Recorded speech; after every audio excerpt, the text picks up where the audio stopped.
मीराबाई का जब पालन पोषण यहाँ मेड़ता के अंदर हुआ था, दूधा जी जो थे भगवान कृष्ण के बहुत बड़े भक्त थे। किसके भक्त थे? तो घर में जैसा माहौल होता है वैसे बच्चे हो जाते हैं ना। अपने घर में शिव जी की पूजा हो रही है तो अपना शिव जी के प्रति अट्रैक्शन रहेगा, विष्णु की पूजा हो रही है विष्णु के प्रति। अब मीराबाई के घर में कृष्ण भगवान की पूजा हो रही है तो मीराबाई को कौन से भगवान अच्छे लगेंगे? कृष्ण। तो टाबर थी तभी अपने दादाजी के साथ में मंदिर में जाया करती थी। एक दिन दोनों मंदिर से पूजा करके दादा पोती बाहर निकल रहे थे और इतने में वहां से एक बारात निकल रही थी। बारात निकल रही थी तो राजा रुक गए, राजा दुदा जी राजा थे वहां के, रुक गए, बारात निकल जाए फिर चलेंगे अपने घोड़े वोड़े लेके। तो मीराबाई ने बच्ची थी तो स्वाभाविक उत्सुकता से पूछा कि ये इतने लोग क्यों इकट्ठे हो गए, ये क्या है आज भाई? तो उनका ये आज बारात जा रही है। किसकी बारात जा रही है? घोड़ी पे दूल्हा बैठ के जा रहा था। तो ये देखिए जो घोड़ी पे बैठा ये दूल्हा है। नए कपड़े क्यों पहन लिए इसने? इसकी शादी है आज। किससे होगी इसकी शादी? नाम बताया, वो फलाने जो दीदी है उनके साथ शादी होगी। यूं बच्ची ने पूछते पूछते पूछ लिया मेरी भी शादी होगी? तो कहा हाँ तेरी भी शादी करेंगे। मेरा दूल्हा कौन होगा? तो दादाजी को लगा यार अब बच्ची को क्या जवाब दिया जाए कि होगा तेरा भी कोई दूल्हा होगा। नहीं मुझे अभी बताओ कौन होगा। तो उन्होंने लगा क्या नाम लिया जाए। तो भगवान कृष्ण के सामने खड़े थे तो कहा ये है तेरा दूल्हा। मीराबाई इस बात को सीरियस ले गए।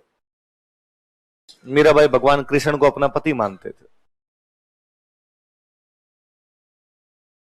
शादी हो गई, यहां मेड़ता रहे तब तो ठीक है, भगवान कृष्ण वाला माहौल था, घर के अंदर पूजा करते रहे।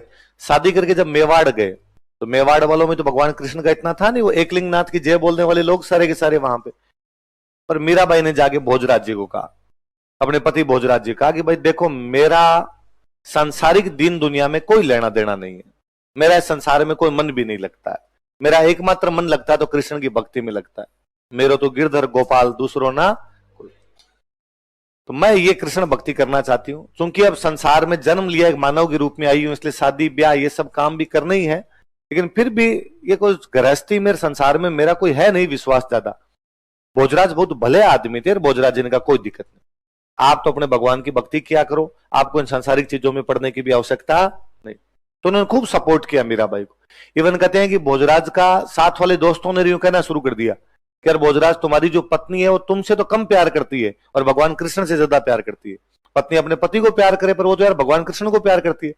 भोजराज जी ने दिन उनसे कहा कि यार तुम ये भी तो देखो कि मेरी पत्नी से प्रेम के मामले में मेरी टक्कर डायरेक्ट भगवान कृष्ण से है। यदि मैं जीत गया तो भगवान कृष्ण को हारा जाऊंगा, और हार गया तो भगवान ही तो जीते हैं। कोई आनिए बानिए से तो प्यार कर नहीं रही, डायरेक्ट भगवान कृष्ण से हो रहा है यार, अपने टक्कर उसको दे रहे हैं, इसके अंदर क्या बड़ी बात हो सकती है। तो अटूट ही प्रेम किया था उन्हें। तो राजस्थान की राधा कहते हैं हम, क्या कहते हैं? भोजराज जी की जल्दी डेथ हो जाती है, 1522-23 के आसपास में भोजराज जी की डेथ हो, सांगा से पहले ही भोजराज जी की डेथ हो गई। मध्यकालीन रीति रिवाज क्या कहते हैं कि मीराबाई को सती होना चाहिए, पर सांगा बहुत भले आदमी थे, सांगा ने कहा नहीं नहीं भाई, भगवान की भक्त महिला है, किस बात की सती, आप अपने पूजा अर्चना में ध्यान दो, कोई दिक्कत नहीं है हमें। तो मीराबाई सांगा के जीवन काल में अपने वैसे भगवान भक्ति में लगे रहे। सांगा जब मरे तो मेवाड़ में राजा बने रतन सिंह, रतन सिंह बनते, रतन सिंह राजा बने तो वापस मीराबाई का चलता रहा, उनका अपने देवर से कोई क्लेश नहीं है। रतन सिंह के मरने के बाद उनके एक और देवर राजा बने, विक्रमादित्य। कौन राजा बने? उस टाइम में थोड़ा लफड़ा होना शुरू हुआ। उन दिनों चित्तौड़ के अंदर एक संत आए हुए थे, रैदास। कौन से संत आए हुए थे? और मीराबाई रैदास जी को अपना गुरु बना लेती है। गुरु कौन थे? रैदास। तो रैदास जी पधारे हुए थे तो मीराबाई उनके सत्संग सुनने के लिए जाने लग गए। विक्रमादित्य ने इस बात पर आपत्ति की। पहले तो उसने कहा कि राज परिवार की महिला घर से बाहर नहीं जा सकती, आप घर से बाहर सरेआम सत्संग सुनने के लिए जाते हैं। दूसरा, आप विधवा है, विधवा महिलाएं से घर से बाहर नहीं जाती, आप घर से बाहर निकलती है। तीसरा, रैदास जी दलित जाति के व्यक्ति हैं, इनको आपने अपना गुरु बना रखा है और आपको ये सारे काम छोड़ने पड़ेंगे, आपको घर के अंदर बैठना पड़ेगा, आप ऐसे बाहर नहीं निकल सकते। मीराबाई ने कहा मैं ये तीनों ही चीजें करूंगी, मैं राज परिवार की महिला हूं उसके बावजूद भगवान की भक्ति करूंगी, मैं विधवा महिला हूं उसके बावजूद मैं तो ये घर छोड़ के महल छोड़ के सत्संग सुनने के लिए जाऊंगी, और रैदास जी एक संत आदमी है, मेरे को उनमें ऊंच नीच जैसा कुछ भी दिखाई नहीं देता। वह कोई व्यक्ति जो ज्ञान की बातें बताए वो गुरु है, और मुझे उनको गुरु मानने में कोई भी परहेज नहीं।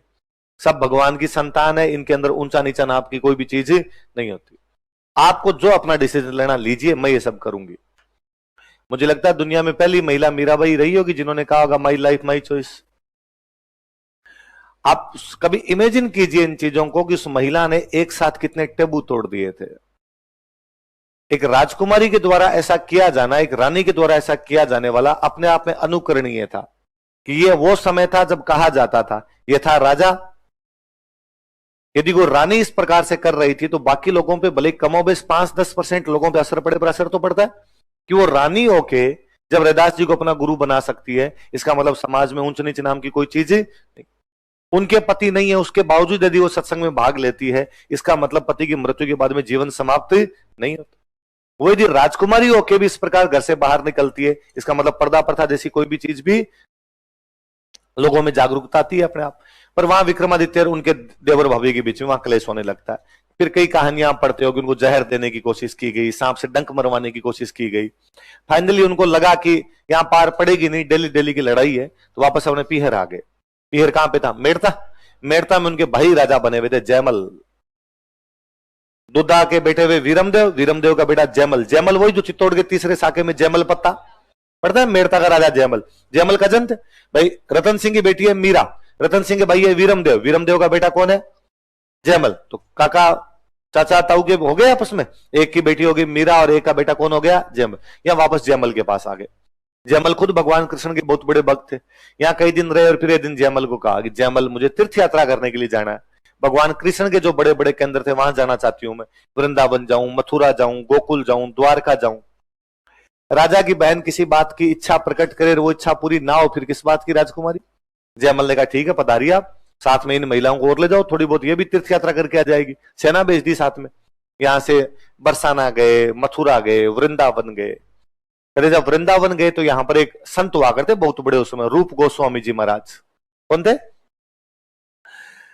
मीराबाई जब वहां पहुंचे मंदिर के अंदर तो कहा कि भाई रूप गोस्वामी जी महाराज को बुलाओ और पूजा करें यहां पर आके। रूप गोस्वामी जी महाराज वहां पूजा अर्चना किया करते थे। रूप गोस्वामी जी महाराज ने उन दिनों में कसम खा रखी थी कि मैं किसी भी महिला का मुंह नहीं देखूंगा। तो वो सुबह सुबह पूजा करने जाते, तब पर्दा लगा के पूजा करते, चुपचाप अपने कमरे में आके बैठ जाते। फिर मंदिर में महिलाएं भले आ जाओ, पर वो कहते मैं जब तक पूजा करूं कोई भी महिला आनी नहीं चाहिए। मीराबाई गए तो मीराबाई ने कहा भाई रूप गोस्वामी जी को बुला के लाओ।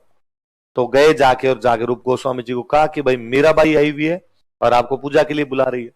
उन्होंने वापस कहा कि भाई मीराबाई को जाके कह दो कि मैं किसी महिला का मुंह नहीं देखता, इसलिए मैं नहीं आऊंगा। मीराबाई को आगे चले चपाटों ने कहा भाई नहीं आना चाहते। उन्होंने कहा रूप गोस्वामी जी को मेवाड़ की रानी आई है, मेड़ता की राजकुमारी, आगे पूजा करे चुपचाप। और किस बात का क्या करें रूप गोस्वामी जी कि मैं महिला का मुंह नहीं देखता? तो उनको जाके और कहो कि मीराबाई ये मानती है कि दुनिया में मर्द है कि भगवान कृष्ण, बाकी सब लेडीज है। मीराबाई को और किसी में पुरुष नजर आता ही नहीं है, इसलिए रूप गोस्वामी जी मीराबाई के सामने आप भी महिला ही हो और चुपचाप आ जाओ यहाँ पे।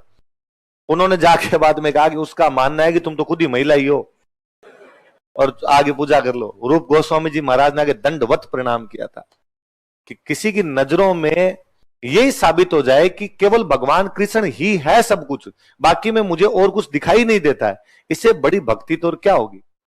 बाद में मथुरा वृंदावन घूमते घूमते चले गए द्वारिका। द्वारिका जाने के बाद में अपने जो साथ वाले थे उनको कहा तुम तो मेड़ता जाओ, मैं थोड़े दिन यहाँ द्वारिका रहूंगी, बाद में आ जाऊंगी। वहां द्वारिका में रहने लग गए। कई दिन जब हो गए तो जब मीराबाई नहीं आए, उस साल मेड़ता में बहुत भयंकर अकाल पड़ा। 1533-34 के आसपास की बात है। मेड़ता में भयंकर वाला अकाल पड़ गया। अकाल पड़ गया तो जयमल पंडित जी के पास गए किसी, और जयमल ने पंडित जी को जाकर कि पंडित जी अकाल पड़ गया, क्या कारण है, कोई तरीका तो बताओ, बरसात हो, लोगों की खेती नहीं होगी, किसान भूखे मर जाएंगे। पंडित जी ने जयमल को कहा कि जयमल जिस जगह को छोड़ के मीराबाई चली जाए वहां भगवान राजी कैसे होंगे? तो मीरा को वापस बुलाओ, भगवान वैसे ही राजी हो जाएंगे, बरसात वैसे ही हो जाएगी। जयमल को भी याद आया कि यार बहन को गए हुए कई दिन हो गए, वापस बुलाना चाहिए। 5 पंडित जी भेजे कि जाओ द्वारिका से मीराबाई को वापस बुला कर लाओ। वो जिद करेंगे मैं नहीं चलूंगी, पर मुझे नहीं पता कैसे न कैसे करके उनको वापस लेके आना है। पंडित जी गए, उन्होंने मीराबाई जाकर कहा भाई मीरा वापस पधारो, जयमल आपको वापस मेड़ता बुला रहे हैं। उन्होंने कहा कि नहीं, अब अंतिम समय नजदीक, अब ज्यादा जीऊंगी नहीं मैं, और मैं अब चाहती हूं कि भगवान कृष्ण के चरणों में मर जाऊं। तो आप वापस जाओ और आप वापस जाके जयमल को दो कि मीरा नहीं आ रही। उन्होंने कहा कि बिना आपको लिए वापस गए जयमल हमें नहीं टिकने देगा, इसलिए या तो आप चलो वरना हम तो खुद ही भूख हड़ताल पे बैठे हैं, आप मरोगे आपसे पहले हम मरेंगे। मीराबाई को लगा कि पंडित जी भूख हड़ताल पे बैठे, मर गए तो ब्रह्म हत्या का पाप और लगेगा फालतू, ब्राह्मण मरने का पाप तो डायरेक्टली नरक में भेज देगा, क्या किया जाए। तो मीराबाई ने उन पंडित जी से कहा कि पंडित जी रुको तो एक बार, जब आप इस जिद पे आगे भूख हड़ताल की तो मैं चलने के लिए तैयार हूं, मैं एक बार भगवान कृष्ण के हाथ जोड़ के आती हूँ, फिर आपके साथ चल लूंगी। ऐसा कहा जाता है कि उन्होंने शायद जाके यही हाथ जोड़े थे कि सांवरिया मैं जाना चाहती नहीं, जाऊंगी नहीं तो पंडित जी यहां भूख हड़ताल करके मर जाएंगे, अब तू कोई रास्ता निकालता है तो निकाल ले। ऐसा माना जाता है कि भगवान कृष्ण की मूर्ति में मीराबाई मिल गई थी, भगवान कृष्ण ने अपनी मूर्ति में खींच लिया था कि मीराबाई की मृत्यु उस मूर्ति में विलीन होने से हुई थी। पता नहीं क्या हुआ होगा क्या नहीं हुआ होगा, पर कहते हैं जब कई देर तक बाहर नहीं निकले तो पंडित जी ने और अंदर जो झांक के देखा तो बाकी पूरी मीराबाई उस मूर्ति में मिल गई थी, उनका दुपट्टा उस मूर्ति में सरकता हुआ जा रहा था। तो द्वारिका के रणछोड़ मंदिर में, कौन सा मंदिर है वो, भगवान कृष्ण की मूर्ति में कौन समा गई थी,